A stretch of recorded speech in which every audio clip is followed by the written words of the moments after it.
Hi, good evening. I'm Dr. Philip McMillan. Thank you for joining me as we continue our journey in looking at some of the unusual patterns that are coming out of the COVID 19 pandemic. My focus has always been on autoimmunity, meaning that the virus triggers the immune system to do the damage. As a result, I've always been very concerned and cautious about messing around with the spike protein. Now, this is some important updated information from the CDC that I'll be sharing. And we'll be looking at a very simple overview of stroke disease, but I think it's something that I need to cover in more detail, probably in a detailed webinar to break down all the nuances about the condition. But this is the alarming trend with regards to increasing stroke in the young. And for anyone who's had a loved one who's had a stroke, you realize just how significant the long term morbidity, meaning the damage that can happen in terms of the ability to function, can be, even and especially in younger people. So, this information is quite relevant. So, before I continue, just to mention, remember to subscribe. The subscribe button is usually right about here. It looks like a bell. You click on it and you can click subscribe. In the description below the video, you'll find links to other things that we're recommending, say, for instance, our course or Humming Heroes or book. And we appreciate the support from anyone who wishes to join us in this research journey. But getting back to this question about stroke, what is it that has caught our attention?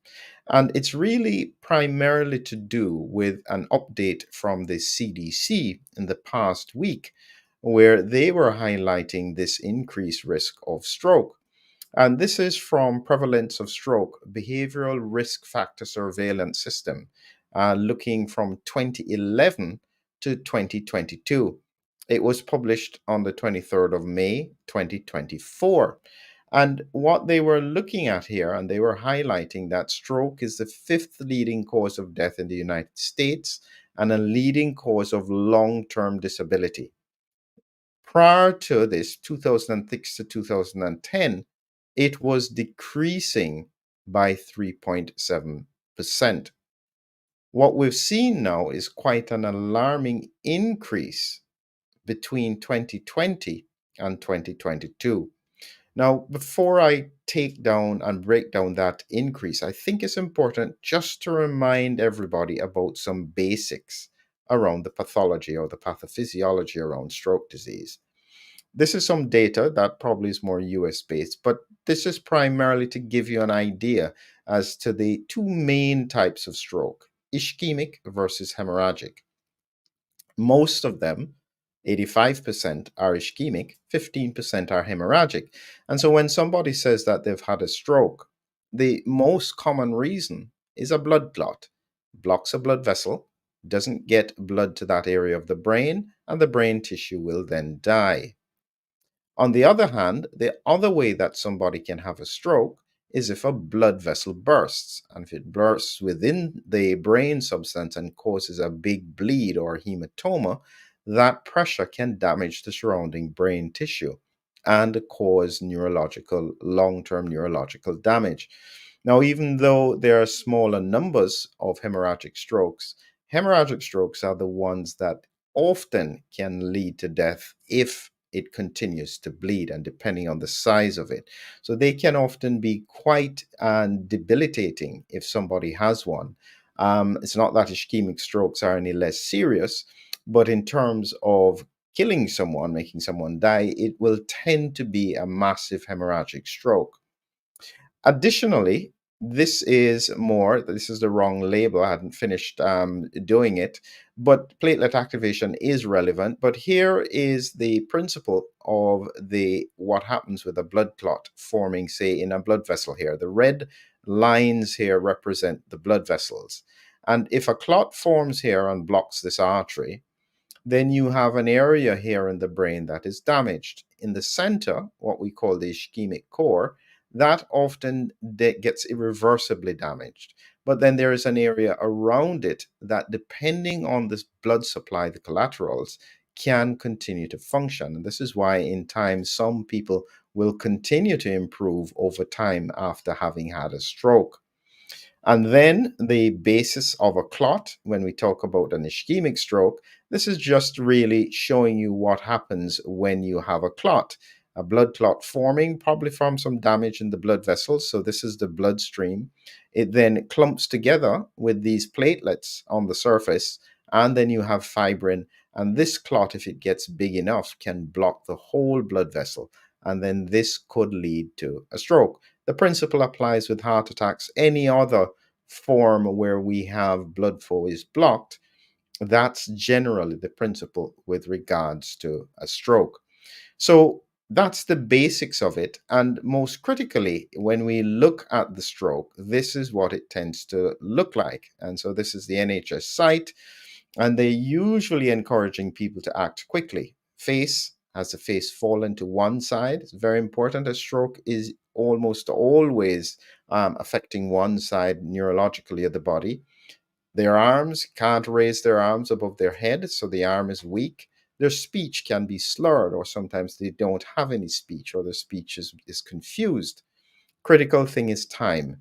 Absolutely. Even if you're living very close to the hospital, you're almost always better off calling an ambulance to get them into the right place as fast as they can, because there are things we can do to reduce the damage formed from a clot. So these are all important things. The question is, why is this increasing, especially when we think about the young?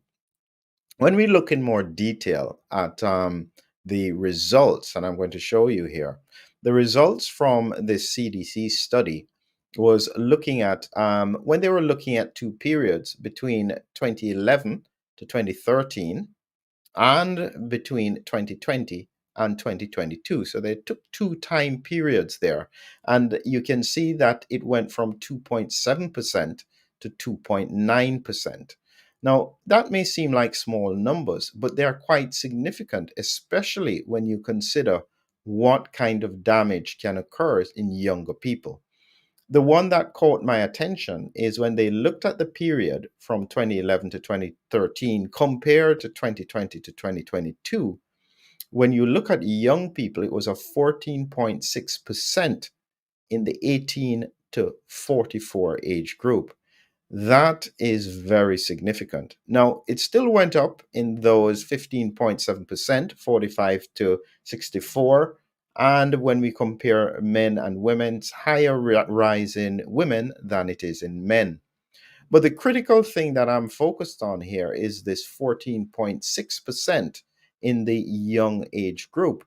Now, even though you can have hemorrhagic or ischemic strokes in younger people, the mechanisms are often not exactly the same in older people. In older people, they usually have plaque disease on their arteries, a piece breaks off and blocks a blood vessel. In younger people, it can occur from that mechanism as well, but very often we start looking for other reasons for young strokes. And this is where it links to the question of autoimmunity. Invariably, when you have someone who's had a stroke and is younger, we always screen them for autoimmune diseases because it is a risk factor for increasing the risk of clots. So we always look for it. So this is why when it comes to the relevance around what I'm looking at in COVID, that's where it stands out for me, because autoimmunity was always a big concern in my mind. And this extends all the way back to 2020. Here I've got a post from my Substack, and it shows this here is in June 2020. And I was looking at COVID 19 autoimmunity and the Stroke Association information. And at that point, they had noticed something that was even very, very unusual. The World Stroke Association is not clear. There's a high risk of stroke in COVID 19, but actually, there was a significant reduction in stroke admissions to hospitals between 50 and 80% during the early part of the pandemic. That's really strange. Now, you have to remember that if somebody has severe COVID 19, in that period of a hypercoagulable state, because they form microclots as well, it's not surprising that they have an increased risk of stroke. But across the board, at a population level, there was actually a decrease in stroke. Now, this is highlighted again by what happened in the UK. This was this was a press release, relaunch of the Act Fast campaign to improve stroke outcomes. This is March of 2021. Now, look carefully at what they said then. At that point, the data from the lockdown period last year showed that admissions to hospital for stroke fell by 12% between March and April of 2020, and it largely stayed low going into the rest of the year. But they became concerned by about March 2021. I wonder what changed at that time. You can only think about it, but reflect on what else we could have done during that time that could have increased the risk of clots and possibly autoimmunity. And so that's where I think this really, really needs to be addressed. Because based on the trajectory of autoimmunity, and I'll probably do this when I do a more detailed presentation, show you what the actual evidence is, but there is a 42% risk of autoimmunity when we look at COVID infection. That's a relative risk increase. But I've pointed out to people that when you look at vaccination, specifically when it was studied with mRNA and a small study, they found an absolute increase of 28.7%. So when you put the two together, you can then imagine that if autoimmunity is relevant to younger people, we should therefore expect from a scientific trajectory, when you have ongoing circulating virus in an environment where the immune system has been primed, therefore the autoimmune responses should increase significantly. Based just on that science, I would confidently predict that over the next 5 going into 10 years, if we don't understand this and address this, the numbers are going to continue to increase, especially if we remain with ongoing circulation of the virus in highly vaccinated regions. This is extremely serious, and I'm not sure any other way to call this other than to just say this is serious. We need to get beyond the issues about defending our actions in the past 3 to 4 years.